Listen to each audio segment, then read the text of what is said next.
Hello, and welcome to the Identity Paradox Inside the Racial Pharmacon, a podcast examining anti-racist theories and practices aimed at dismantling destructive identitarian politics and ideologies, both in the US and abroad. Please note that discussions deal with very difficult subject matter, so every episode comes with a general content warning. And I'm your host, Carlos Gallego, Associate Professor of English, as well as Bolt Distinguished Teaching Professor in the Humanities here at St. Olaf College. This podcast is part of the programming brought to you by the Bolt Chair Endowment, so special thanks to the Bolt family for making this programming possible. If you enjoyed today's podcast, make sure to subscribe for future episodes. And now, the show. Hello and welcome from downtown Minneapolis, and that'll explain some of the background noise you're going to hear from time to time. This is The Identity Paradox, a look inside the racial pharmacon, a podcast where we discuss the dialectical tensions inherent in the concept of identity and how such tensions specifically play out when addressing the pharmacology, and that's a pharmacology with a K, of race. That is the poisonous as well as medicinal properties of race and racial identity as general concepts. But today's initial episode is not going to be the official introduction I just outlined, which I hope to return to in the not so distant future, where we'll unpack some of the aims, theoretical models, methodologies, and practices we'll be exploring and applying. I use the pronoun we a lot sometimes, I think, to distance myself from any accountability. But as I was saying, today's not going to be that kind of introductory episode. Today is dedicated to unpacking I guess I'm going to stick with that box metaphor, unpacking the intellectual treasure chest that is our guest. A person that I think has a wealth of experiential knowledge as well as some serious intellectual energy. And I'm, of course, talking about Dr. Adrienne Merritt, visiting assistant professor in German, affiliated with race and critical ethnic studies. And I already told Adrienne this, I just kind of pasted from her signature. So I love the fact that you turned the C into critical, because it's actually just race and ethnic studies at St. Olaf, but you did something with that acronym that I never was able to achieve personally. Like I offered comparative, it's like, no, we're just gonna go with race and ethnic studies. I'm like, but what does the C stand for? But now we know it stood for critical this whole time, and it was just latent, waiting to become manifest. I'm going to start using psychoanalytic terms now. So thanks for that editorial input. So before I start rambling, I think I already started. How you doing, Adrienne? Welcome. Doing pretty well, thank you. Yeah. I know that in addition to your current position at Olaf, you are, and I'm just going to list here, a member of the Steering Committee on Diversity, Decolonization, and the German Curriculum, a contributor to the German Studies Collaboratory, I really like that term, executive committee member for the MLA's Germanic Philology and Linguistics Group, German Studies Association Conference Planning Committee member, and series editor, because that's not enough, of the New Directions in Medieval Studies series for Bloomsbury Press. So yeah, how do you find time to teach is the first question. Part of it is after 10 plus years of teaching German language in a variety of situations. And I say situations rather than positions simply because, I was an adjunct in community colleges for about 5 years. They call us freeway flyers, right? Because you're teaching one class here in the morning, another class there in the afternoon, and you're putting out about 500 miles in the LA area, at least I was. I think that, as much as I want to maybe complain about institutions where I've worked full time, there's still more institutional support than when I was an adjunct teaching, working 3 different part-time jobs, teaching 4 or 5 classes a semester. Yeah, that sounds rough. And writing my dissertation. Ooh, wow. You gotta love the pros of free market capitalism is the freedom to work all those jobs at once because, you want to. we're not going to talk about any of that stuff unless it comes up in our conversation today, simply because, and this was collaborative. I'm not dictating to Adrienne. I don't think she would allow me to do that anyway.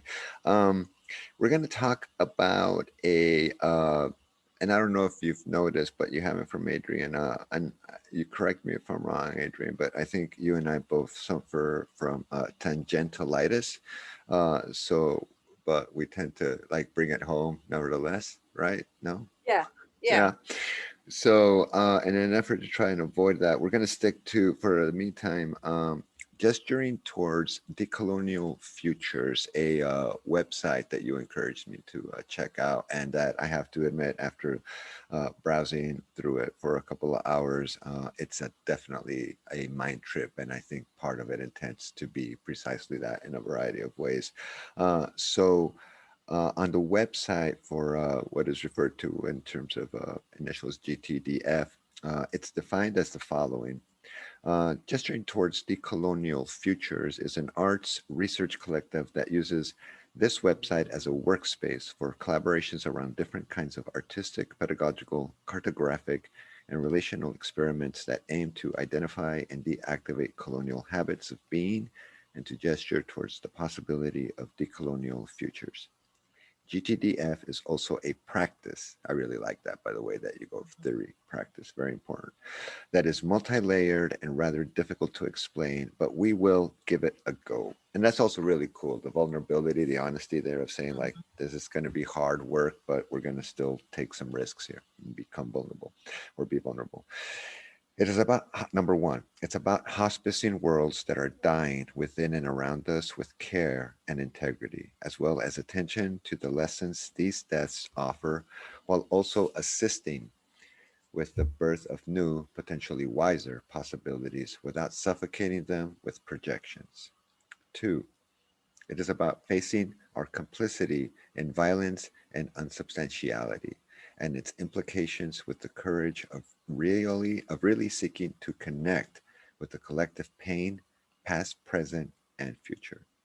Three, it is about composting our individual and collective shit with humility, joy, generosity, and compassion, trying to, quote, dig deeper and relate wider.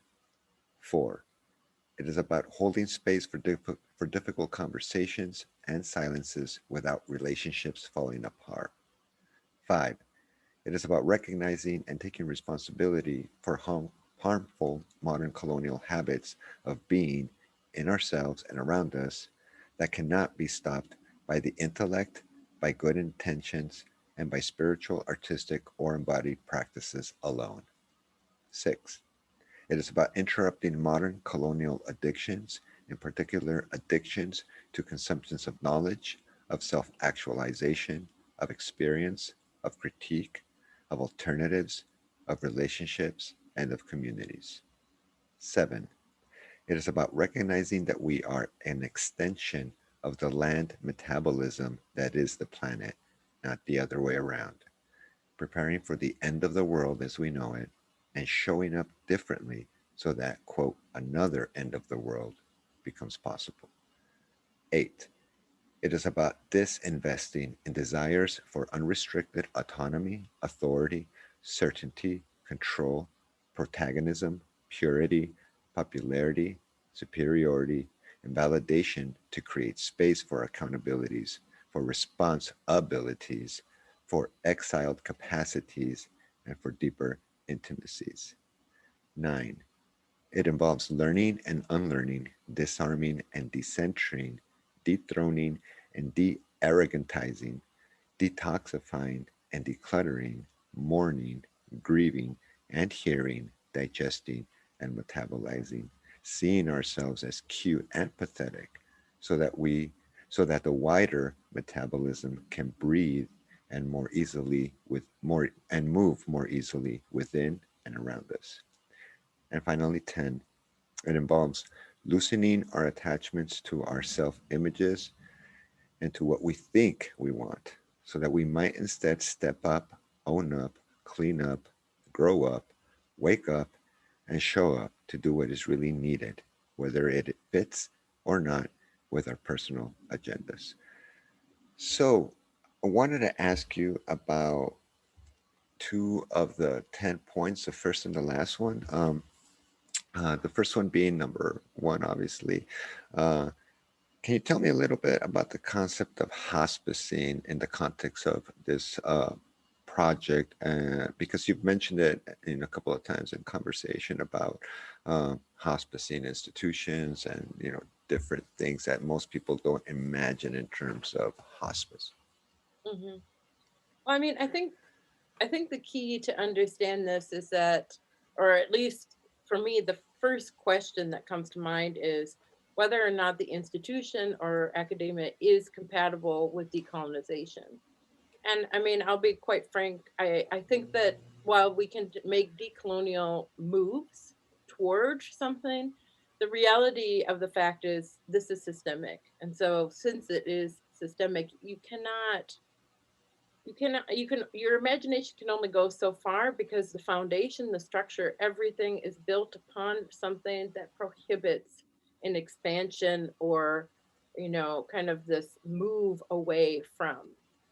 But at the same time there are people in in these institutions, so it has to be like a two-prong effect, I would say, right? Because you can't simply say, okay, the institution is now abolished, everything's gone, and screw that, right? You're out of a job, you can't finish your degree, you're going to have to go and do something else. We've seen this happen at institutions, right? This is not, unfortunately, that is the case. And I think that that is more, I would say, endemic of what is actually going on that people don't want to recognize, rather than kind of this side effect, or people will blame it on finances or other things. I think that that's not the right way to come about it. But I think that that shows kind of a very, if you think about almost like a Foucauldian kind of prison of the mind kind of thing, where it's like you cannot think beyond the walls of the house, that the walls of the house are not simply where within which you're sitting, but it's also within you. And so kind of thinking about that, in order to break away from that conceptualization of the institution, um, and start to move away from thinking about it as a source of support, um, you have to simultaneously hospice or bring to a close and make moves how things are currently, while also having really tough conversations, I would say, and then also putting those conversations, transferring them into action plans of how things could be different, right? Because at the end of the day, even I think that there's this cognitive distortion of people thinking, well, I'm pretty comfortable, I like my job, my students seem to do well. But that's because they don't see the bars for what they are, that they don't actually see that there is a limitation with what can actually be done. And so it's kind of that fallacy of the there over there of discrimination and isms and other things, that, oh, it's not really part of it because it doesn't impact me. But the reality is that if you don't actually see it for what it is, you don't know what is impacting you or not. And so I would say the hospicing really starts with awareness. I mean, it really does start. I mean, and that's kind of, I see when they're talking about this hospicing worlds that are dying within, right? And that's kind of that prison metaphor, which I know makes some people uncomfortable. But I think if you use that, then that ties well into things that Angela Davis and others have talked about. Um, but dying within and around us, right? And it's that care and integrity, right? So but it's not, you have to allow one thing to grow while letting the other thing die. And that's what I think that they're, at least my interpretation of, without suffocating them with projections, that you have to start to recognize the things and see them for what they are, and kind of make moves to prepare people for the change, while also making a move to plan and bring about said change. But I think they have to be separate things, because that change can't exist within the system as is, otherwise it will be suffocated. And it's interesting because it seems to be using a lot of kind of organic metaphors and imagery in order to talk about a very kind of 20th century Right. modernity, postmodernity kind of problem. And whereas this seems to be leaning towards something that lends itself to the language of the planet and of the body in ways that allow people to, and I think you're absolutely right. I mean, people don't like to be reminded of their bodies being in control of most of how they think and how they go about living in the world, because it disassociates them from things like identity, right, which we'll talk about in a second, or their idea of like selfhood and things of this nature. Even though it's still a part of it, I mean, we tend to be a very, egocentric society that tends to think of a self-centered cogito, I think, therefore I am, and therefore what I do is because I want it to happen and I will it to happen, therefore it does happen. And there's some truth to that, but it's not the whole story. And I think using that metaphor allows to tell the whole story of like, look, some things just die and there's transformation and change, but there's a transition to something else, and it's not going to return and be the exact same thing ever again. And that's part of the hospicing, because I think some models of historical change allow for that revisitation of things that should have died but didn't, for example. Yeah, I mean, it was a, you know, a artificial resuscitation again and again of something that wasn't really quite working. Yeah. And then, kind of let's throw a little bit here, or throw a little bit there. And I mean, and this is exactly part of the reason why, they'll focus so much on recruitment first and then retention. But the reality is that the retention, if you're not actually taking a look at what is happening within the community, right? Because community, and this is something Bell Hooks talks about, right? Community can be the source of and also friendship, right? Can be the source of understanding how to love. And this is something we don't like to talk about because it makes us very vulnerable, right? The talking about love and very kind of intimate or kind of feelings, people tend to want to kind of back away from those. But she makes a really good point about these instances of community, um that that all of the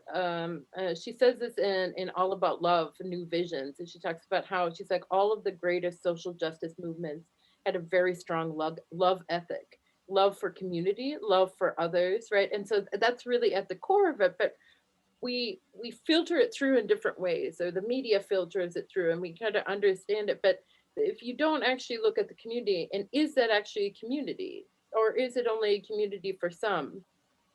Even thinking about, I read cities like a text and read other things like a text, where thinking about walking up to a building, okay, right, ADA exists, fine, but where is that entrance? How easy is it for someone to enter into this building, for example? What kind of walls, borders, natural or constructed, are there that are keep allowing people to pass through or not? And how is that then reflected not only in the physical structure, which is easier to point out, but also the kind of cognitive structure of sources of knowledge, who is represented in archives, etc. I mean, this goes in so many different directions that it often, I feel like, for people who are beginning this work, it becomes overwhelming, and there is kind of that where they hit that kind of low, because once you start to see it, it snowballs, and then you become very frustrated because, one, you didn't notice these things before, and of course it's a continual process of knowing, right, and realizing, and understanding. um but I think that there's a frustration there, because it's thinking of, well, what can I actually do, right? And I think that that's when it comes to activism, especially educator activists. I think that's a very tricky transition, and sometimes I think we lose people, and they kind of burrow back down, because it becomes the like big scary world kind of phenomenon. Yeah, and I think part of that is the propensity to feel that that work needs to result in answers, right? And some kind of solution when the digging deeper is part of that solution, even if it doesn't result in an answer, for example. Right. And I mean, when you say solution, I think of like the German, right? So eine Lösung, which is a problem because, right, we had a very, and I don't want to say that term because there's issues with that, but we've seen this before, people trying to find a solution to a problem and kind of force that. And then that's why I think that that's so important about these for the gesturing towards decolonial futures, because one, they say gesturing, they don't say solving, it's a move, right? Because the reality is if you work collectively, there are many potential futures that can come into the vantage point, because it's not a singular identity, it's not a singular vision, it's one that's constantly moving and adapting and kind of incorporating also the different voices and perspectives of people. But I mean, I think also at the same time, it's that we don't know where we're going, but that we do know that where we are is unsustainable. And so making it organic and making it more about people as being part of an ecosystem is, I think,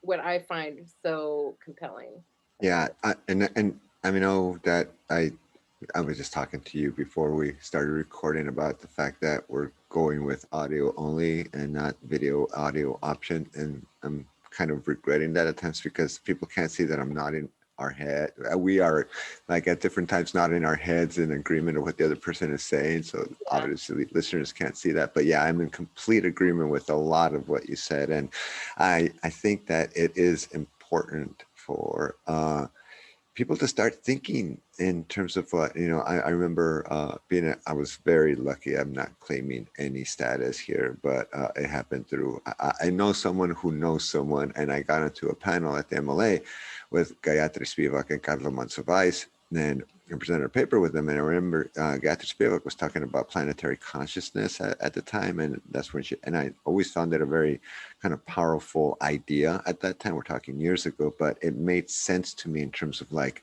we need to get beyond these limited notions of consciousness and start thinking about something and ontology actually, and start thinking about something much, much more different than the enlightenment model that we're used to, that we keep claiming we've left behind, but in reality, we just keep dragging it behind like an albatross or what have Yeah.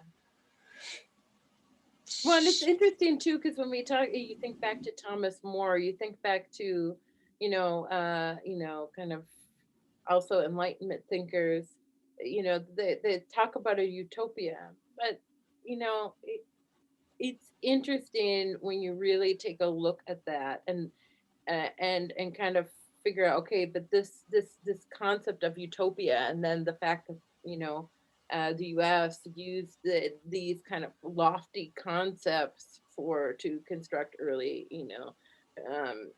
constitutional documents and other things, but it becomes then very clear that it is a white Christian Eurocentric vision of what that utopia can mean, which means that it is a benefit for a specific group of people, and it shut out different ways of thinking about community, of sovereignty, of collectives, and like so the diversity and decolonization of the German curriculum is a collective. The group decided we weren't going to become an organization. We didn't want to do that. We weren't going to be like others and do a mission statement because there's issues with that. So we have guiding principles, which are going to, that we admit in there that it's in flux, right? That these are things, that this is not the end all be all, but we also, of talking about what we are concerned about, where we are looking, and that the collective guiding principles at the end becomes an invitation. So any of those any people who identify with aspects of it, who want to contribute in small or big ways, you know are welcome to join it. And I think that's part of the reason why the group, although 4 or 5 years old now. I'm trying to think how old it is. Um, has seen so much growth. I mean, because it's something where it's different. We don't have members fees. We're working on different plans for mutual aid funds and other things, because this is also part of hospicing the field, of making sure that people are comfortable as can be, but also, not shying away from that kind of radical honesty and love that's needed to kind of care for those in the system. So along those lines, and it connects to what you just said, can you just speak a little bit about the different mindsets between a term like collective versus a term like mission, or a collective statement versus like a mission statement? Because right now we're undergoing the process of revisiting our mission statement, and we did that a few years ago. And as you know, working at St. Olaf, it's a big part of the institution's identity, I would say. And so uh, I wonder, because I agree, but I can't speculate as to whether or not we have the same understanding of the problematic nature of the term mission. Yeah, so I mean, well, first off, mission statement, there's a lot of, I am very uncomfortable with using the word mission, just, even outside, well, I can't say outside of a decolonial kind of mindset, because that is part of my mindset. So it's not like it's going to magically whoop, it's like, I'm not going to be like Drake and flip the switch or something. It's going to hospice itself. Boom. Right. Um, but I think that, with mission statement, it's also a projection, and that's also what they were trying to get at in that first question. That first statement is, it's a projection outwards of what they would like people to think that they are, which is a lot different, because that's simply saying, this is who the college is, this is how we identify X, Y, and Z, right? And they list it out. But if you're doing something like guiding principles rather than a mission statement, this is something that it is, an expression, I would argue, of a vulnerability, that this is not set in stone, that it is not as rigid as the foundations of the institution, for example, that it is something that people are going to make mistakes, right? People, nobody is perfect, right? And I think, that in thinking about that in all of these moves, that it also opens up the possibility of being guided down a path towards something else too. So it's not, that these, it's principles only because these are the focus right now. But, down the path, and I always like to think of paths and ways of knowing, and turning, and kind of collectives of thinking of Sarah Ahmed's queer phenomenology, that, in many ways, I find that, when talking about guiding principles, it's a way of moving slantwise, of moving away from that well-trodden path that's been burrowed so far down into, the earth, creating damage along the way, so many feet, generation after generation, century after century, that they're not even looking to see that there's a different way around it, and that by turning, right, and this is aspect of phenomenology, you are then relating two different things. You are turning, by turning away from that, you are moving perhaps towards the margin. You are, because you can't see everything all at once. And so you can have an idea of what is behind you. You can have an idea vaguely of what's on either side of you, but the further you go behind you, the less you really understand. And I think that that metaphor works quite well with also thinking about the legacy of the past, and Trillo, and thinking about past is not pastness but in the present, because it is dictated in many ways, and it's an extended into the future in terms of where we have come along this path. And so by thinking about guiding principles, you can start to imagine and take those initial steps to move away from that path. And then, as you move away from that path, what comes into view? The people you encounter, the connections that are made, not just, um, between different communities and different languages, cultures, traditions, bodies of knowledge. And I like to use bodies of knowledge, right? Because I feel like it is both physical and kind of within people and communities, but also kind of this ethereal, right?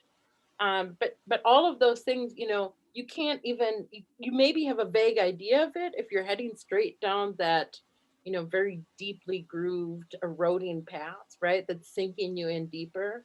But if you move away and kind of climb into something else, that's when I think that you can really start to make, find a generative space that, is also not confining you in a certain way. um and so that's for me the biggest difference, is that the mission is about establishing something concrete and static and solidified, whereas guiding principles and collectives are changing. They modulate. People come and go depending upon the times and needs, other things. It has more of a life cycle. It is more alive. A mission is for prosperity. It is for um, it's for recognition. It's for all of these things that we have associated with institutions, but in reality are, artificial. They only promote stagnation. So it seems like that it's very much about impermanence and allowing for the natural phenomena that is impermanence. In other words, like nothing is permanent. Change is inevitable. Right. Allow yourself to change if necessary.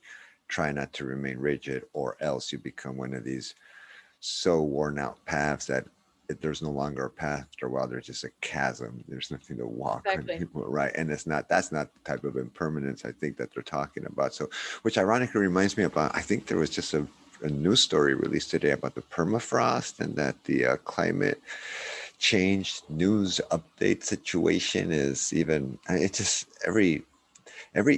they give out these 10-year reports, right, that two Yeah. years later are updated to like 5 years to, and it's like, wow, the planet's really, it's like it's got its own pandemic thing going on right now. And I think it ties into a lot of what you're talking about in terms of, had we not had this kind of modernity mindset decades, centuries ago, we'd probably be in a different place had we taken different paths at different times in accordance to what we were discovering. But as we'll find out with that architecture model of the House of Modernity, a lot of things got in the way because of the blueprint, right?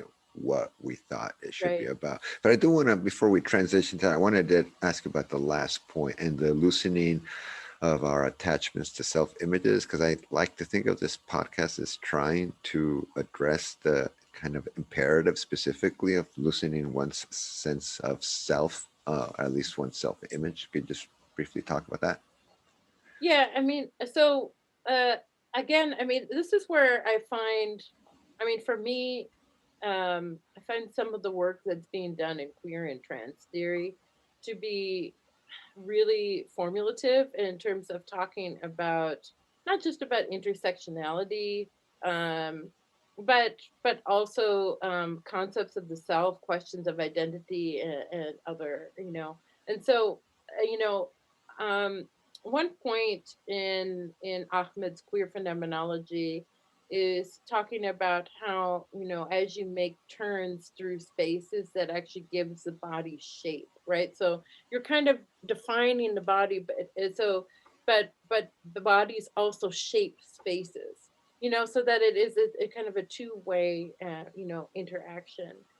But then when bodies do not belong, right, then this is kind of drawing upon Fanon, right? It's a disorientation, right? Because you can't orient yourself through the space in the same way that others. So that's what I like about that imagery, is that in the body moving through space, and it's that it's not a neutral space, and we have to understand that, and this is where I think terminology like racial ecologies really helps, is that thinking about that there is this ecology of different forms of discrimination and other things that are the space surrounding bodies, and that you're how one interacts with the space, you know, does have an impact on how one feels about the self, right?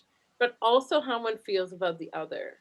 And and I feel like, when, especially when someone is from a marginalized or othered, right, identity, and a body that might move into a space, in particular a white space, and their race or whatever it may be calls attention, um I wouldn't say to itself, but rather others in that space that go unnoticed, that aren't seen as outside of that space, right?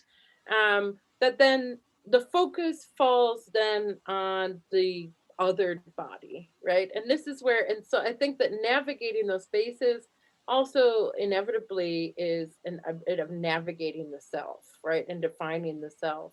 But at the same time, for me, I think by kind of loosening the grip on kind of, egocentrism is kind of really focusing on the issue isn't the body moving through the space. The issue is the space itself and how the space has been defined. And then that space almost acts as a lens or a filter. You could even say, in some cases, a funerary veil, right? Because it can be a death sentence depending on the space. So that this is kind of how you move through that. I mean, I think that we have to, and this is for me, thinking about that, that's a systemic aspect, right? It is the space. And so I think that by thinking about this more broadly, of course, you can't disengage from the self, right? You have your lived experiences, you have all of these things you carry with you.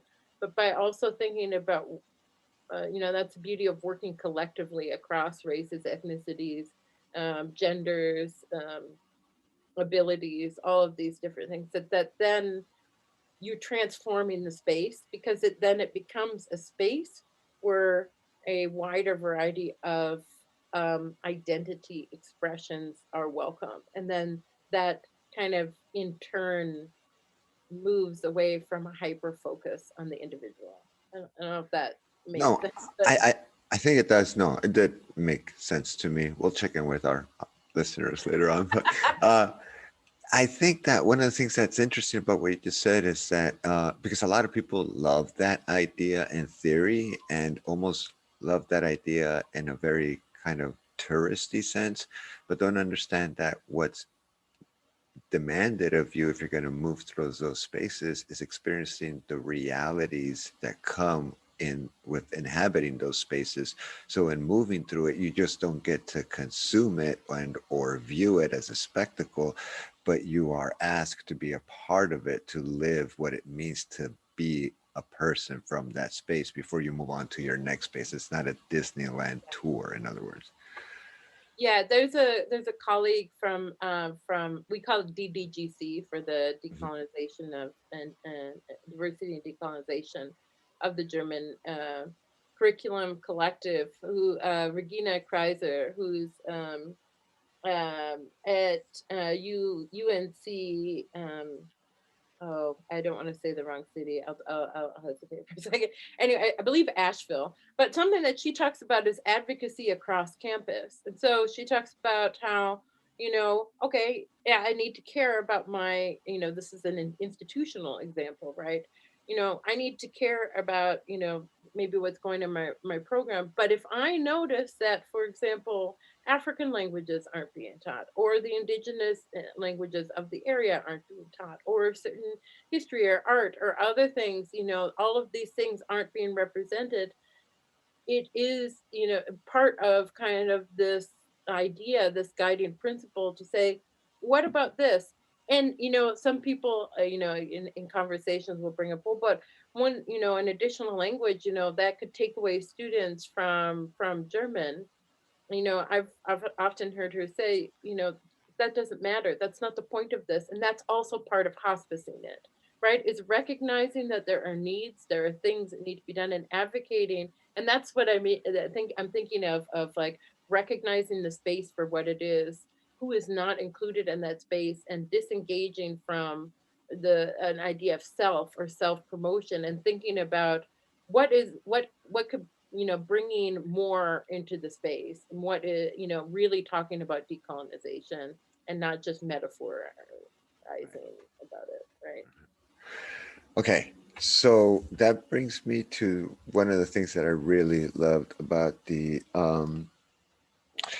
Gesturing Towards Decolonial Futures website is and I just want to get the title of this pedagogical experiment right. The house that modernity built, which is described as a quote, social cartography inspired by Audre Lorde's famous insight that the master's tools will never dismantle the master's house. They may allow us temporarily to beat him at his own game, but they will never enable us to bring about genuine change. End quote.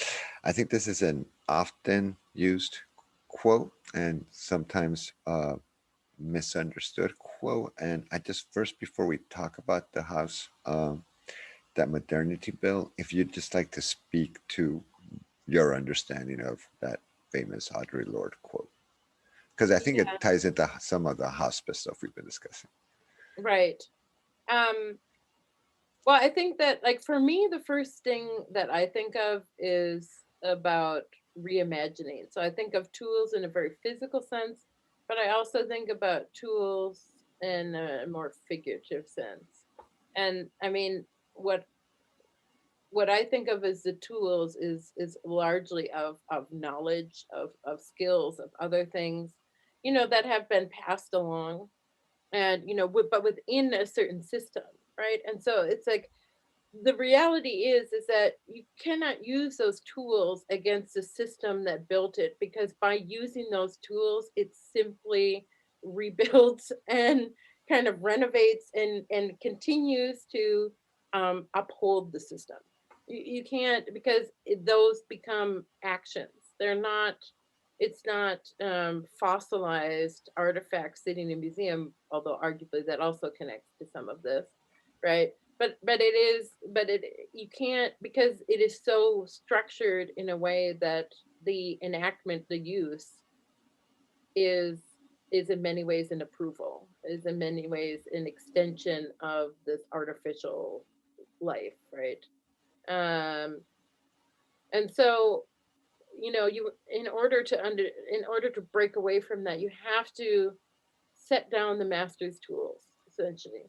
Meaning that you have to think of different ways of, you know, of approaching all of this, and of turning away and thinking, my knowledge is a tool, but my knowledge is a tool that has been structured by a settler colonialist mindset, and that, it is, like they mentioned in the first kind of list of explanations, that it is within and outside of me. That's really kind of the first step, because you know you and then the question becomes, well, but what skills maybe do I am I not even thinking about? What schools that maybe skills do I have that are maybe inherently within me, that I can use to start to move away of and not even tearing it down, because there's really no point, because again, by trying to tear it down, you're really just, recapitulating that action. And so I think it becomes very tricky, because I mean, I think there's a lot of ways to move away from it, but I mean, I really do feel like that is the core aspect of what she is trying to talk about there, because Lord is saying this is, make it very human, make it very personal, and these are things that, watching a documentary about her years in Berlin, for example, and her very pivotal role in helping to support Afro and Black German women.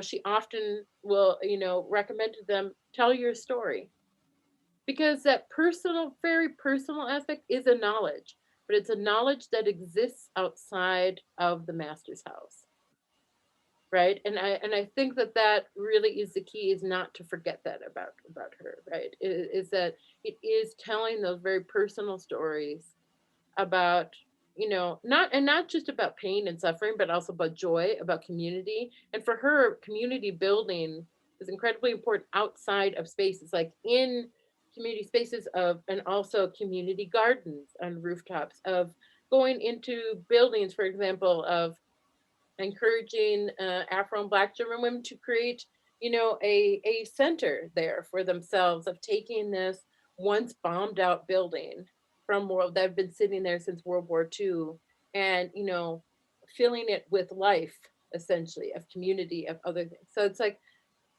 remembering that this, in thinking about institutions, whether academic or government or whatever, that is not the beating heart of people and of communities. That's an artificial, essentially, overseer, right? That was the overseer, not to use this imagery, but she already has it kind of there, overseer out in the field, making sure that the people did what they were supposed to, Right. that didn't choose to be there but were there, right? And I think that you have to, that's one way of kind of moving away from that. So in many ways, alternative mindsets and alternative ways of approaching the world and the ones that are established as inevitable and the only ones that exist, exploring Right. alterity. Right. And but what's interesting about it, because we were just talking about the individual, in many ways it is opening up the space for more individuals to tell their personal stories, rather than to flatten the human experience into a racial identity or religious belief or political affiliation, Mm. right? That it is, life is inherently much more complex. Um, Human interaction, it's interesting. Family Feud, right? I was watching like a clip from Family Feud, and some of these surveys, I look at what people say, and I'm like, oh man, I like, how did they not bring up this and they brought up that? But there was one that was very interesting, and the question was, it was like kind of lightning round, was, what's a 4-letter word that everybody needs? And overwhelmingly, the answer was love. I was thinking food. It's very interesting, isn't it? That That's what very interesting. food was on there, but love was the Yeah. number one. And that's Wow. just something, it makes me, because when you think about it, there is, that very personal, that vulnerability, that opening oneself up, all of that stuff. I mean, it's something that we often take out of the public gaze, right, or lens, except for in ways to try to make money, right? Right. But it's very usually artificial ways, Yep. or kind of fantastic, or like kind of sensational ways. Yeah. But the almost like mundane, everyday caring of for community gardens, you know, just all of these things, that really is, we see connections to the biological of people living much longer. I mean, Audre Lorde, for example, went to Berlin, and her partner Gloria talks about in an interview that you know Berlin extended her life years longer than she should have. And so, it's just a very interesting. And she said, yeah, maybe it was in part, kind of they, going to more homeopathic doctor there, who was really concerned with, the healthy cells and investing in the healthy cells. But I mean, I think on the other hand, you can think about it of that space, of that energy of being around, because she talks about being in community and in communion with other women, whether or not they are queer or lesbian or however they identify, that the but that kind of space, there is something there that I think that, and that's the kind of knowledge I think she's also talking about. It's sometimes that knowledge that is difficult to document, but it's felt. Yeah, and it just reminds me also as you're talking how much of what we consider to be identity is nothing but the accumulation of experiences retroactively understood through some lens, right? Right. Whatever that space or moment the lens allows for. So, yeah, very a very non-conventional, to say the least, way of looking at some of these issues.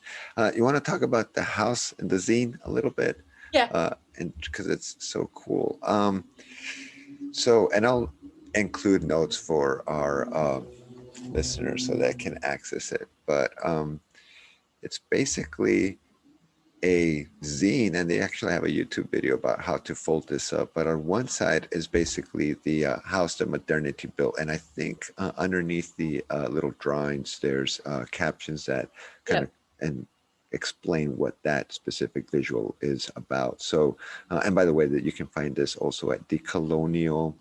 Oh, sorry, it's sideways. Decolonialfutures.net. So the first house has the planet, and it's titled "House Exceeds Limits of Planet." So the House of Modernity exceeds the limits of the planet, with the planet represented underneath the house, as the ground upon which the house is built, and the house at this stage is defined by things like global capital, nation state, separability, and universal reason. I think a lot of those kind of traditional enlightenment type of uh, concepts we were talking about.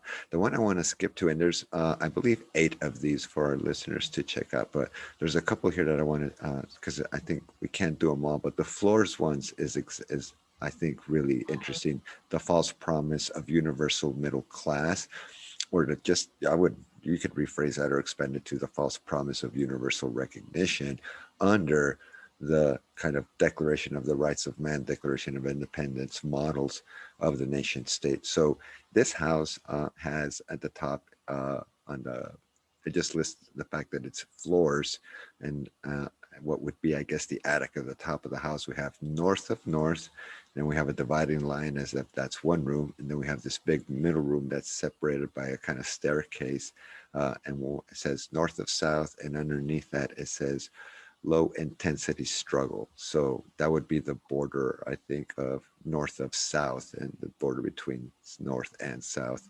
kind of like where I'm from in Nogales, Sonora, Arizona. And then you have south of north, and beneath that you have south of south, which is represented by a huge space representing high intensity struggle. And I think, what do you think, Adrienne, struggle here? Survival or political, or what's the difference? I don't think there is a difference. Yeah, yeah. I mean, I really think that, it's that long, slow climb, right? And I also think that, you know, I think the one thing that strikes me about this imagery is that the more people, that maybe the more people that we try to sell the American dream on, for Right, example, and whatever that means, right? The more people are on the stairs, the more people that are in that house and on that stairs, the more weight is put on south of north, and in particular south of south, yeah, which means that there's more and more pressure, and it actually begins to weigh it more down, which, in actuality, then that means that north of north continues to stay at the very top, those right, of very highest earners, but those who are trying to climb up the stairs, that are trying to this concept of social mobility or whatever, through various means, right? Which I think we get a lot of bad information about how you can move, if you can move, right, into right. those spaces. But the reality is that that will continue to sink, right? I don't think of this as something stable, because it's, like high intensity struggle. I think of it, it's not built on on very solid foundations, because it's not meant to, in many ways. Right. So that means that it's going to continue to sink, so that no matter how much further you're trying to move up those stairs, in actuality, you're adding more weight and the house is sinking down. And this kind of applies also geopolitically, wouldn't you say? It's like nations Yeah. and their place in the developing versus developed, first versus third kind of thing. And 2020 kind of unmasked the myth of the middle class nation that has a chance to work its way up. And because the pandemic just showed the Mm. failures and fractures in that, which kind of leads to the next one that I want to talk about, which is the one entitled Social, Economic, Political, and Ecological Crisis, which is, right off of what you said, the House cannot hold that kind of pressure, which reminds me of Yeats's uh, famous poem, the center cannot hold. Uh, that's the line from the poem. That's not the title of the poem. Uh, the structural damage one, where the unsustainable growth, overconsumption, surplus labor force, mental health crisis, uh, what is that? Concentration of welfare and rights, Cancellation. cancellation, sorry, and the house is completely fractured on the inside. And what I found most interesting about all that are the questions listed underneath the house, because these are the questions we keep asking ourselves generation after generation. Do we fix the house? Do we expand the house? Do we build another house? Are other types of shelter possible? So what's your take on this Yeah, I mean, I think that in that image, you have to connect it in many ways to the first image of understanding that the roof is global capital, that two of the walls are universal reason as an extension of from the Enlightenment, and also the developing of the nation state, which I mean, those go hand in hand in terms of temporally, right, of enlightenment, and then beginnings of rise of nationalism as well as a nation state. And but then also the base is trying to be, oh, we're not actually part of the planet, right? And so one? when these walls start to crumble, Right, right, the global capital, of course, is going to be impacted because there's the issue that the roof can cave in, which is, if that's the capital, then of course, global capital, then of course it's a huge concern, because those people who are north of north have all of their wealth, right. right, shored up in this global capital that is sinking. Yep, right. And then and the lack of the global capital from the north of north, as that begins to go down, then there is the instability of the nation state in terms of structure, in terms of maybe social structures, of of welfare, of taking care of streets, schools, other things, which then of course then deteriorates the concept of the so-called universal reason of equity and maybe not equity but equality and justice, right? So so it's, I feel like, I mean, honestly, I do like the questions there. um I mean, my inclination is not to fix nor expand. No, I think absolutely. I think they're just the typical ones, right? Right, right. I mean, honestly, I mean, I wish that it would just burn down, to be honest. But I understand that that would be very difficult for other people, right? And Right. so that's something that you can't, since people are at different spots and different understanding, you can't just say, oh, okay, this is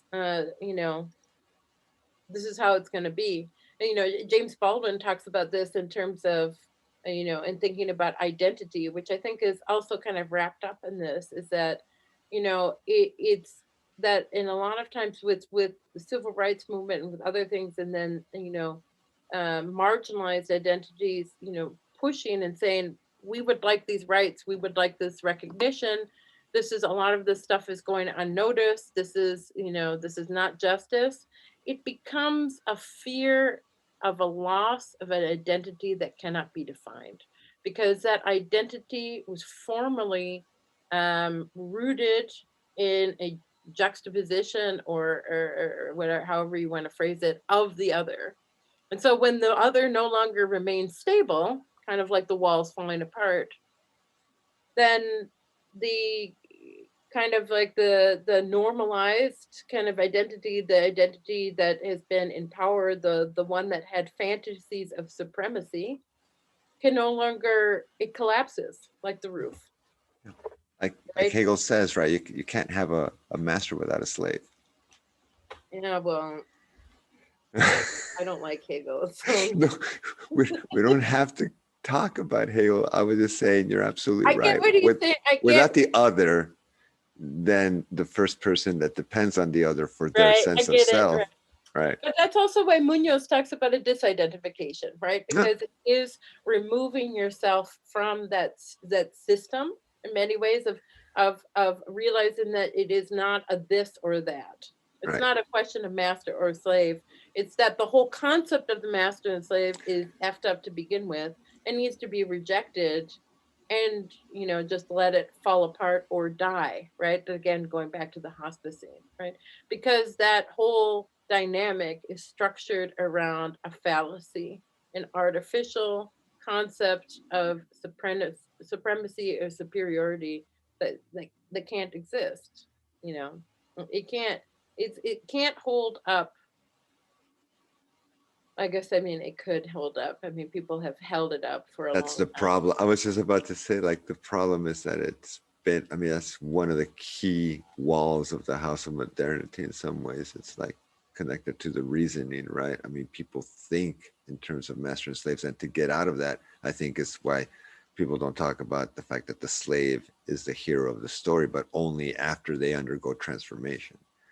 They need to go radical change, and it's through suffering and fear that one learns, and overcoming that one learns to take a risk.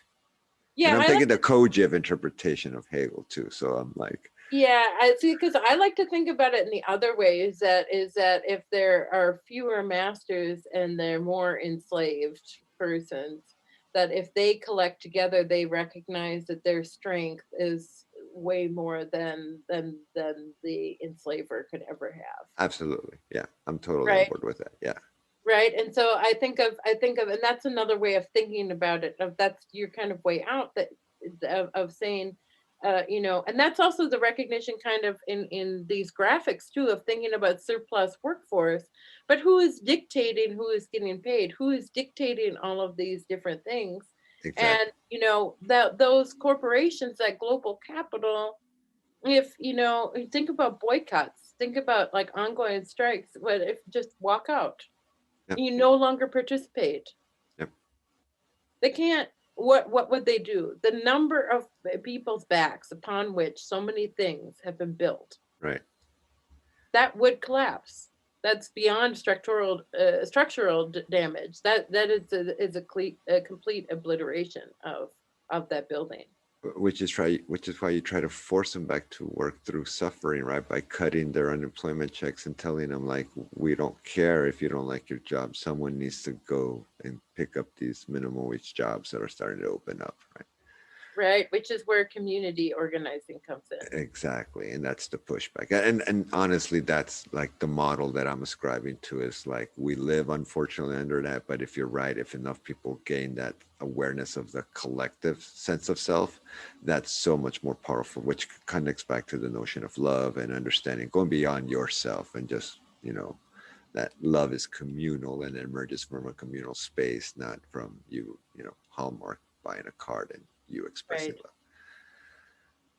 So the other side of the zine is extremely trippy. Do you want to take a shot at describing the organic mushroom side of the zine? The flip side to the House of Modernity? Well, the House of Modernity is a problem. This is the horizon, correct? Yeah. Yeah, I mean, like, the way that I see it is, while some people may see the house Modernity built as the far left of it being very complete, and that there's nothing no issues. In reality, we're already at the fourth step. Right. Yeah. Right? There's already structural damage there. Most Right. And not only that, we are dealing with erosion, additional fires, and a dying planet. The So planet's of course, pushing back, definitely pushing back. right. Yeah. And and so I mean, I think that's what's interesting is it becomes this. It is fairly complex. I will say the bottom part It um, is. of it is kind of it's interesting because it's like almost using the. I mean, this is kind of how I read it. It's like almost using the house as like a repository or like a prison for all of these colonial addictions in some ways, Hmm. right? Because it's, you're really kind of breaking these things down, and but also showing that it's completely interconnected. So, the walls that modernity built, are kind of trying to trap all of these things inside of, and many of it, I think of it, you could even make the comparison to like greenhouse gases, for example, right? Of the heat, as the heat from the outside is increasing, right? Whether it's strain or stress because of the system that has been created or because of actions and practices, right? Um, that trying to say, oh, this is fine, sitting amidst a fire, drinking your coffee, right? Like the Right. dog meme, right? That this is,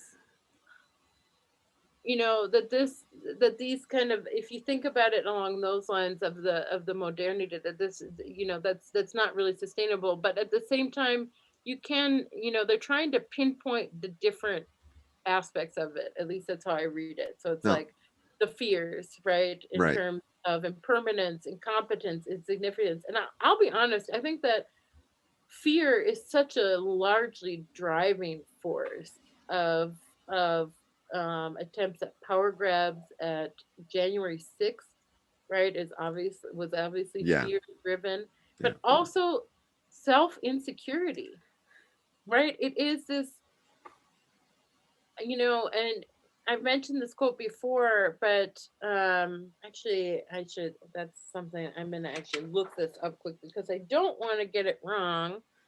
Um, this quote from James Baldwin, right? The amount that the white man understands, right, about, and this, I'm gonna mess this up. See, this is exactly why I should look this up. Um, um, the Go ahead. Feel free to look it up and I'll explain to our listeners what we're looking at in case they're looking at the zine. What Adrienne is describing are the last three houses on the page of the House of Modernity still. And then we're going to flip to the colored side that has the mushrooms, and I'll ask her to give me her take on that. But right now she's right, describing the three houses, harnesses, the one that harnesses fear, the other that harnesses compensatory desires, and the other one that houses perceived entitlements. right. So she's describing the relationships because underneath each of those three houses, unlike the other ones that are represented individually, these are connected as in relationship to each other. So Right. scarcity impacts accumulation, impacts property, and vice versa. And those are all connected to the way that fears connect to desires, connect to a sense of entitlement, etc. Hmm. So the quote that I was thinking of is, and you can look at it from race, but I think that I think that this model of what he's trying to describe, it could connect to a variety of these dynamics within kind of a colonial fantasy or mindset or imagined supremacy, however you want to Yeah. describe it. The Um, colonial imaginary, right? Yeah. Right. Yeah. Well, it is an imaginary, and that's what's interesting, that it is permeated so much into the consciousness as a reality. Yep. Um, but it was a piece that James Baldwin wrote for the New Yorker back in 1962. His piece, "Letter from a Region in My Mind," and in it he said, "Whatever white people do not know about Negroes reveals precisely and inexorably what they do not know about themselves." And I Mm. think that like for me is that's a quote that I go back to quite often. There's a Uh, lot there. right, because so much of this is true. Because not only that it is um it's not, again, it's not even thinking about the house as systemic, but that we have many versions of our house, the house within us, right? That these are, that the way that the, the fears and desires and entitlements, all of these things are grounded upon something that is a lack of knowledge, which is interesting. So what I see as kind of a counterpoint, is that we have these ideas of, controlling knowledge, pushing knowledge, like what is preserved, what is taught, what is spoken about, and it's very confined and reduced and often oversimplified, right? But I think in many ways that is only perpetuating the problem of not really understanding whiteness. And when you put that into context of some of the work that Sarah Ahmed has done, I mean, she uses the term of the invisibility of whiteness, right? Um, I wouldn't use that because I find that a very kind of ableist in many ways, but it is a lack of recognition of whiteness as a race, for example, Right. right? So that it is removed from that it is this erroneous understanding that it is removed from the structure. So when we're talking about critical race theory and people are very upset about critical race theory, right? The automatic question is, but isn't being white a race? Exactly. Right? And so then this is, I think that's how that's why I think about Baldwin when I think about this other section, because all of these are so interconnected with, you know, even in the presence of mastery, if you don't actually know, or you can't, it isn't apparent to you, or you're not opening your eyes up to the entire system, it's a mastery of a very limited function or view. And Yes. so that means it's not a true mastery. At It's all. like, It's right, infantile, actually, in many ways. right. And so that it's like the concept of justice or validation or authority is this excerpted, very artificially Yep. constructed idea of it, right? That is kind of internalized. And this is part of the reason why, it doesn't work. I Mm. mean, this is part of the reason why also, and I think, when sometimes people have asked me who out of American history that I think of, it irritates me the most. And every time I say Andrew Jackson, for so many different reasons, not just because we're talking about decolonization, but also for the fact of pushing an ideology, a thought, an identity onto people that, really kind of convincing them of certain things through perks. Oh, we're going to do this, or we're going to do that, Irish, Scottish, other people emigrating from Europe. It's like, now you're white. And guess what? Now that you're white, if you vote for us, we got all this land here. And guess what? You're going to be comfortable. And talking to people who are struggling because they were themselves under a colonial rule in many ways, Right. right? And so they're thinking, hey, wait, this time we can identify. It's like we were born this way, That's right? right. We can move and we can do all of these things. And so they start to get these concepts. And this is where that middle house of like, one of the middle house of compensatory desires, right? And accumulation, like, hey, look at this. We're getting all this stuff. Like, we're validated for just simply being us and being born this way, but they're not actually defining it. It's all defined in opposition to, you are not indigenous, you're not Exactly. Black, you're not enslaved, That's right. right? And this is where it falls apart. This can't hold as the population changes, as as I feel like as people wake up a little bit to the fact that if you are poor and white, Black, Latinx, Chicanx, Hispanic, however, Asian, Chinese American, immigrant, right? All of these different things, right? That you have more in common with the people who are south of north and south of south than skin color. Not to say that that isn't a No. factor, right? That's another Yes. layer, but it is that has been pushed, Yeah. right? And it's like, when you think about it, it's 200 years in the making. Yep. It's going to be incredibly difficult to disengage with that and while you're sitting on unceded land, while we have pushed people essentially into ghettos, right, Right. in various forms and mindsets. So I mean, I think that this is all, that's how I see it, as being all related. And yeah, the entry point was a bit, whiteness, and but I do think we can talk about that, but then we need to go beyond. For No, me, that's also part of anti-racism. That is that interconnectivity and that realization that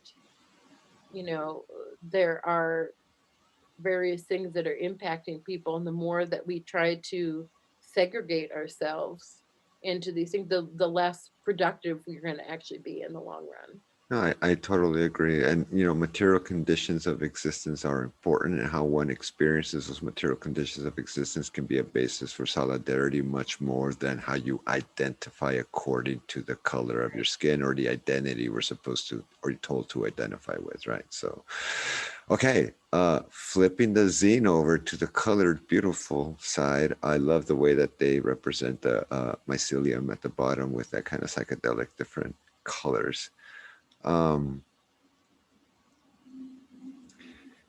just to describe it, just briefly, there's the one side as the flip side to the House of Modernity is in color. It has a sun in the middle with a kind of rainbow ring around it, and there's a ground setting with two mushrooms and a kind of very what I would describe psychedelically rhizomatic ground underneath that represents the mycelium, which is the network of I think some matter that grows on fungi. And the two mushrooms, one is called ecological justice, the other one is economic justice. And underneath them, I'd say maybe the ground that nurtures them are cognitive justice, affective justice, and relational justice. And then underneath those are different ways, I think, of understanding that. Cognitive justice, for example, being nurturing encounters of ecologies of knowledge and ignorances. Affective justice entailing the reconfiguration of neurobiological connections, and relational justice being the relating beyond knowledge, identity, and understanding, which ties in really nicely to some of the stuff we've already been discussing. Um, Anything you want to say about this page, Yeah. Adrienne? So I mean, well, the one thing that I love is it's below effective justice, Uh-huh. which it starts with reconfiguring neurobiological connections, which I would say is a fancy way of rethinking how we build, how we connect, kind of collectives, different ways of creating, fostering, supporting, caring, investing in those connections, with, I would say, the environment and others. Um, but below that, are two kind of side by side. The first one is this digesting and composting traumas, fears, denials, and addictions. Mm. So, in other words, clearing insecurities and emotional constipations, right? And so I think that this is very interesting because for me, I'm thinking of that there is a cleansing process, right? And the recognizing, right, that it is that out of traumas, out of fears or denials or addictions, that it's not going to simply go away, right? Right. That they're just like, when you are driving on the freeway, and for example there's an accident, and even hours later after the accident has already been cleared, there is still a slowed section there, which is very interesting about the presence of something, even if it's not physically there Right. anymore. And so I think about these things of, and it comes to mind, right, Christina Sharp's work on, on wake work, and of living in the wake, and kind of thinking about that for her, one way that she defines wake work is a consciousness of, and it's, she's playing upon all the, the many definitions of wake, right, of sitting and in wake, right, after somebody has died, as a celebration of life, of remembrance, wake, as in I am awake, Mm. right? Of being conscious. And of course, her entry point is the, wake, as in the path behind a ship as it crosses Yeah. water and Yeah. displaces. And so I think that for me, which is interesting, is that it is about a consciousness and a recognition, and composting.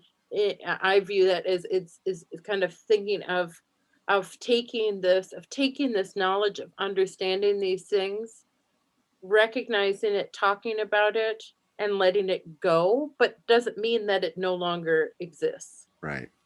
That it becomes something that creates, then that it becomes a way of producing knowledge, right? So rather than thinking of knowledge as a very static thing, of thinking about it as a modulating and interconnecting, and also conversational, I would say. That's the one thing people, I feel like, take out when we think about knowledge, is that there's conversations that are there, whether it's between the reader, and or reader, consumer, however you want to. I don't like to use consumer because it's very corporate, right? But kind of, as you are, although consuming works here because of the digesting, right? So Yeah. consuming in the very physical sense of consuming, of taking this in, there is a conversation there. It's never static. And so by thinking about knowledge, of imparting knowledge through conversation, through interaction, through, even there was like something that I saw. It was a very beautiful thought of, um, Eric Gardner had worked for a while, and horticulture, I believe, for public works. And somebody was talking about how there was a kind of comforting idea that some of the plants that he put into the ground may have fostered life that Wow. continued to be there. That's cool. And so that's kind of what I'm talking about, is of this knowledge. And that's where I think that thinking about it organically, of thinking about, it's actually a poem. I think it was in the New Yorker. If I can find it and think of the title, I will mention it. But that's what I found it. A Small Needful Fact by Ross Gay. Nice title. Mm-hmm. And maybe if we have a second afterwards, I'll read it, because it's a very, very short poem. Oh, please. But I think, because then that connects to nurturing encounters of ecologies, of knowledges, of ignorances, right? And so a part of this is a letting go. And the only way we can let go is if the house is gone, right? If or at least we're no longer in the house. And I think that's what's key, is that, as much as there may be a preservation of knowledge, and we think knowledge production, it's a very limited knowledge production, at least when we're talking about academies, in terms of legislation, of other things, because we're still in the house. Yeah. So it is not as generative, supportive, and connected as it could be. And I think that's one of the biggest problems that we're seeing, at least, not just in the United States, but around the world, is a lack of, well, first, I would say, connection, but also empathy. But empathy is an extension of connection. Yes, absolutely. And it's such an old human problem, the fear of leaving the house or the shelter, and fear of not finding an alternative. And that connects back to reimagining, right? And the risk and the courage to imagine an alternative, which ironically, a lot of people would define utopia that way, is the courage to imagine an alternative, not Moore's alternative per se, but an alternative in the first place to what exists. So yeah, and that's what I always find very interesting about it, is because, like, for me, being a philologist, I'm very concerned with, how can I put this, about the etymology of words, and where they actually, where they, because that's what's so interesting, is that people spin utopia as a positive thing, but The literally nowhere. nowhere, right? And so this is something where I cannot move away from that, where Yeah. it's not living. People need to It's build a the house not, on nowhere. right. It is the not place. And then of course, because it is thinking about, people talk about a perfection. And again, me being a kind of language nerd, I think of perfection linked to perfectus. Perfectus meaning lacking nothing, utterly complete. That's not only unsustainable, right? For even, maybe you get a momentary glimpse of something, but that also detracts from the fact that it is not that. What is then the point of life? Is it about space that Yeah. is created? Is it about, or is it about something?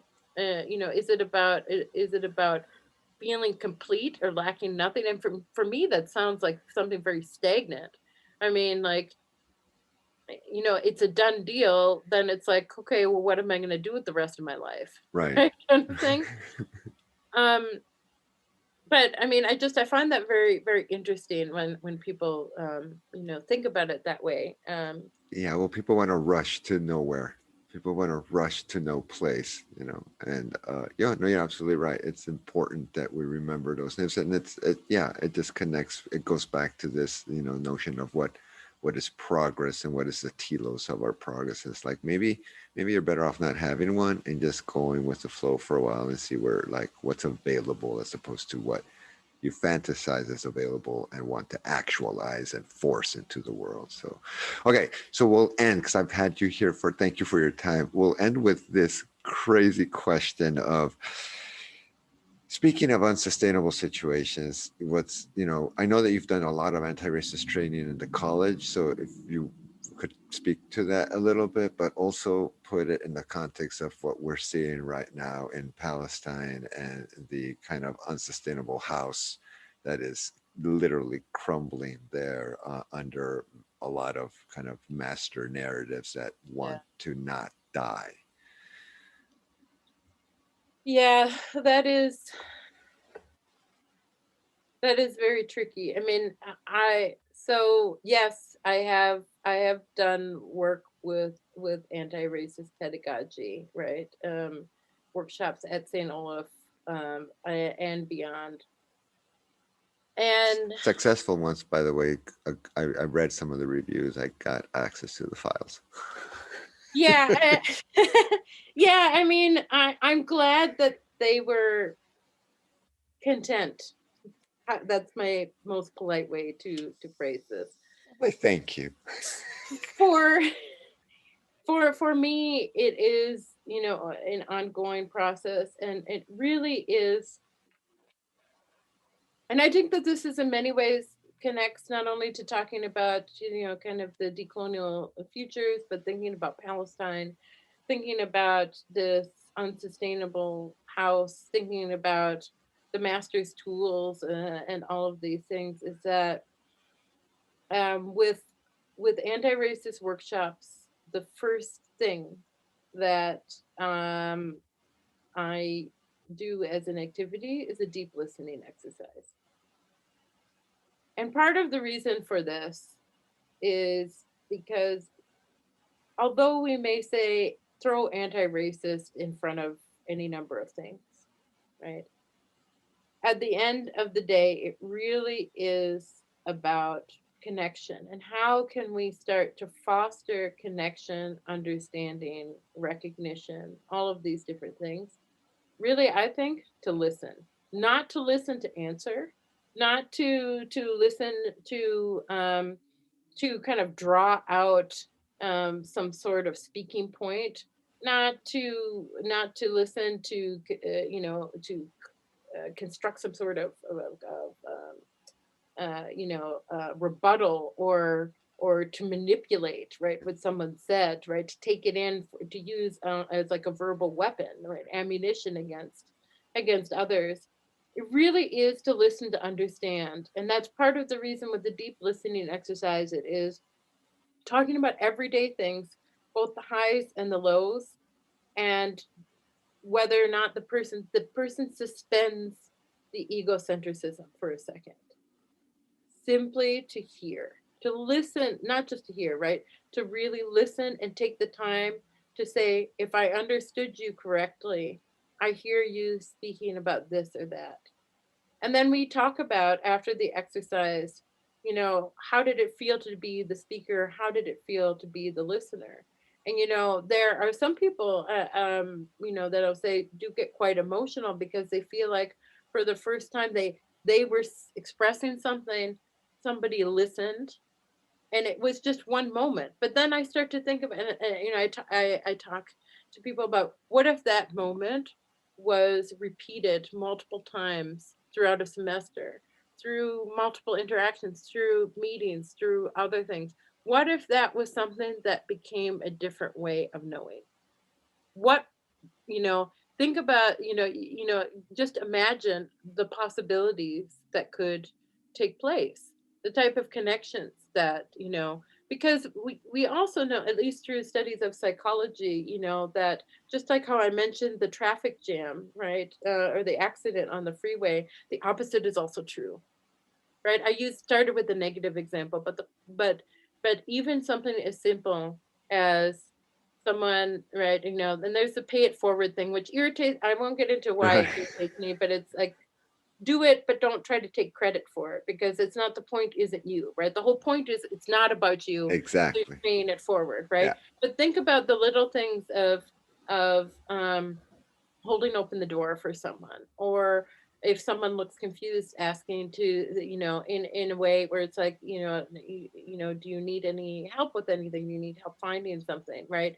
And if they say no, not getting upset with them, but simply saying, okay, have a nice day, and walking away. Like all of those different things, like, although you may not see the impact, right, it doesn't mean that the impact's not there.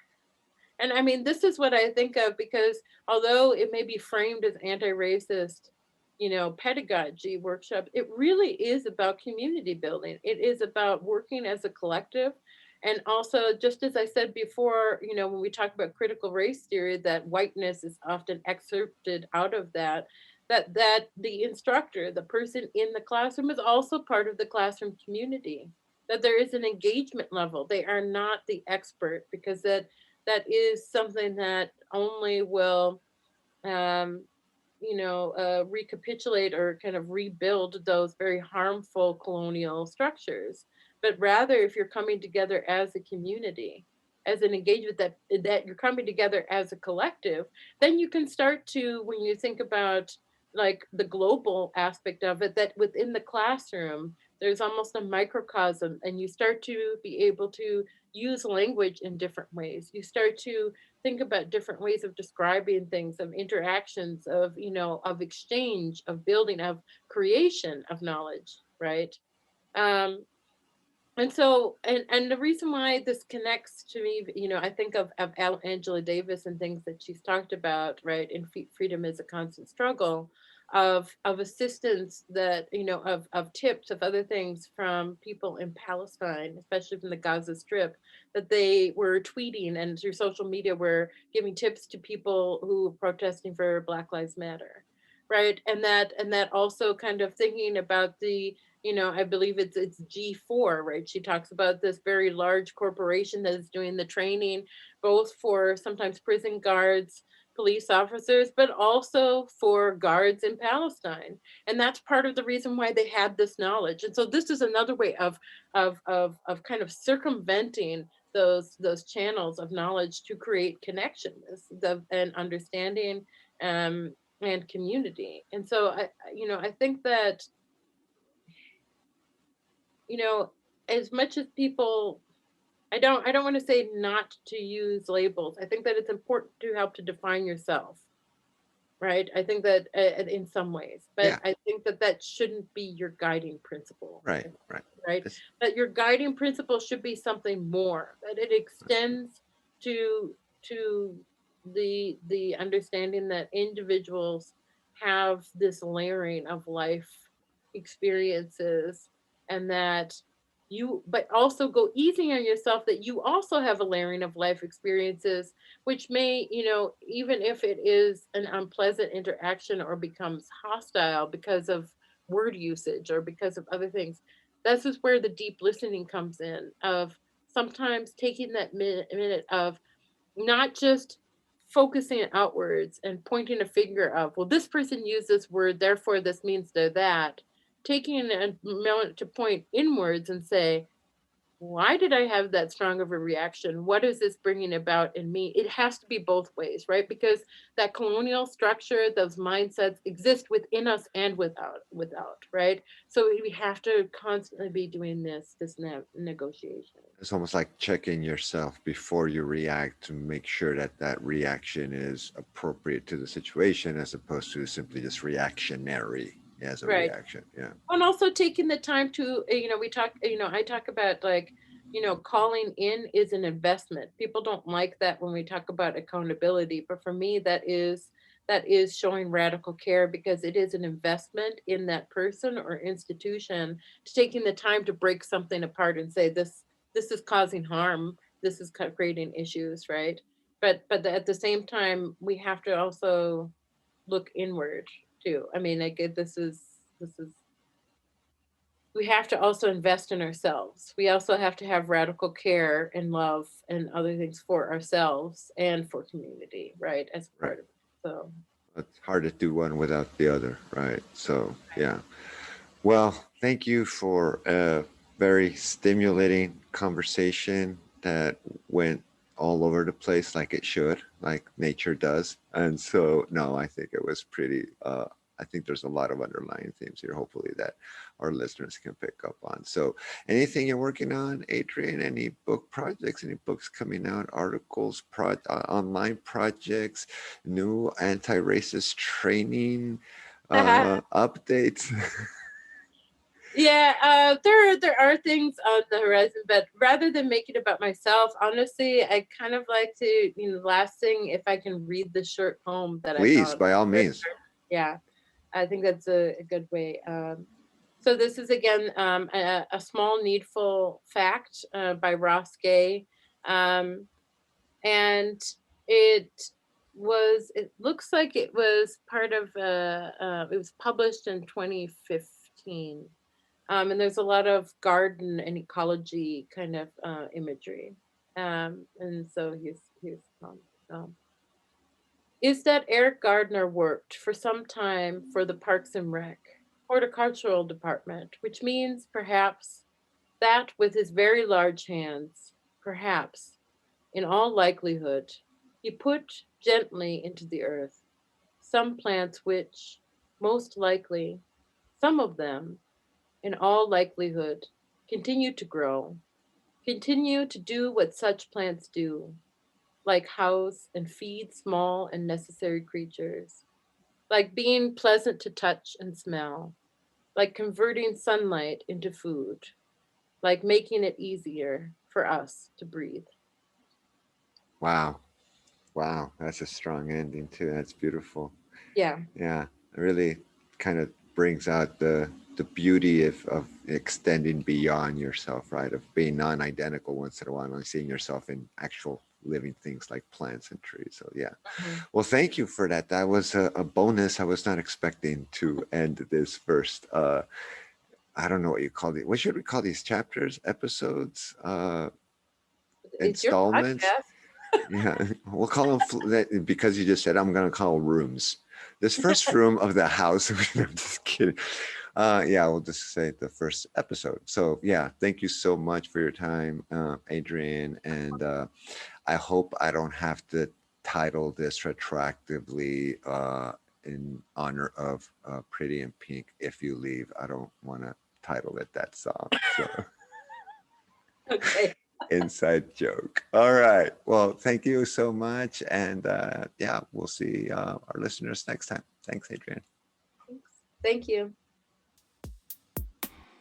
Oh, and don't forget to please subscribe to future episodes if you enjoyed today's. Thanks.